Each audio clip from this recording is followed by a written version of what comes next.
When we moved into this house, I knew the kitchen would be my first project. The countertops were Formica and they were badly stained. I wasn't crazy about the wooden cupboards, and there wasn't a backsplash. Since the kitchen is the heart of the home, as they say, that's where I wanted to start. Hi, I'm Alicia. I'm a DIY enthusiast who's tackled everything from crafting to curb appeal across 11 homes. This one's forever. Follow along as I transform my house into my forever home, sharing my best DIY tips and tricks along the way to help you create yours too. So let's get started. Back to the cabinet boxes, I rolled on 2 coats of cabinet paint using a foam roller for a smooth finish. Using painter's tape to tape off the appliances was a lot easier than removing them. The doors were in great shape and only needed a light sanding. After the sanding was done, I wiped each down with plain water. I used a cabinet paint and the foam roller to paint the front and back of each door, and used a brush to get into the nooks and crannies. I ended up applying 4 coats of paint.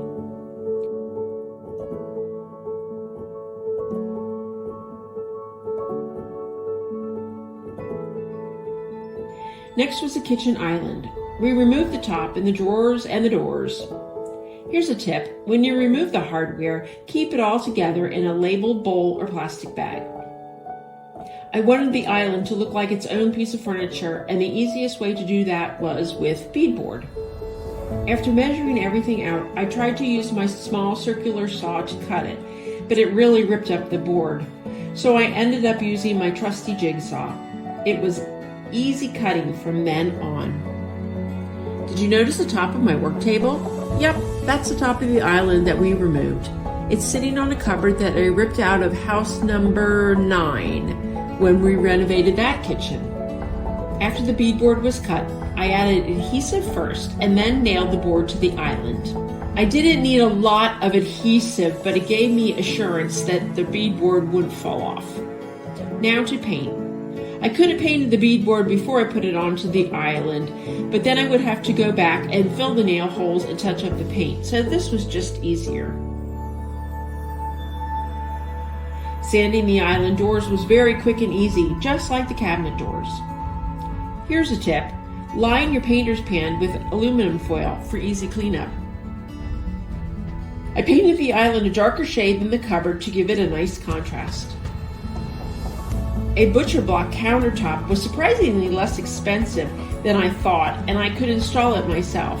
I finished it off with tiny decorative corner molding. I used another favorite tool, a miter trim cutter. This is so handy and a good tool to have in your toolbox. I purchased butcher block sealer and applied according to manufacturer's directions.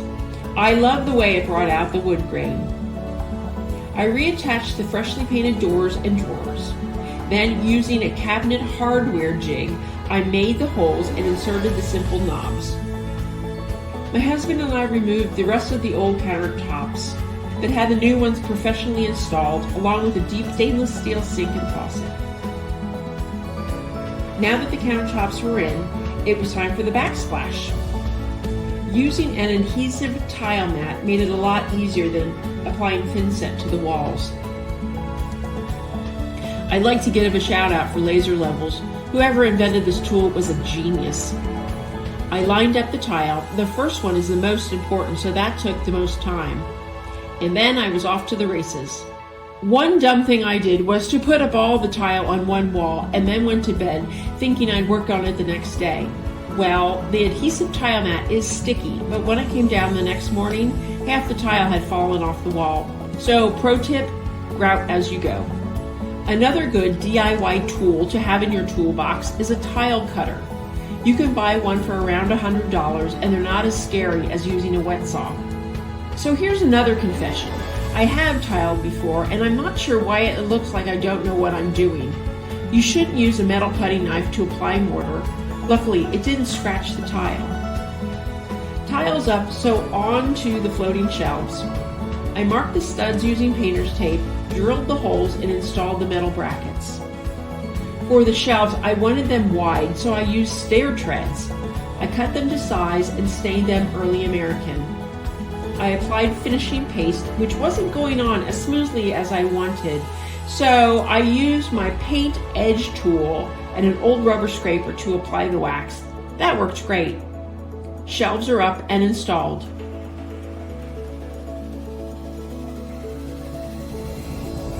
So, do you remember the before? This is my kitchen now. It's open and much brighter after adding the shelving. I love the backsplash that extends all the way up to the ceiling and the butcher block island. OMG. Next, we're heading upstairs to give the primary bedroom the refresh it deserves. You don't want to miss the idea I have for behind the bed. Just another step in making this my forever home.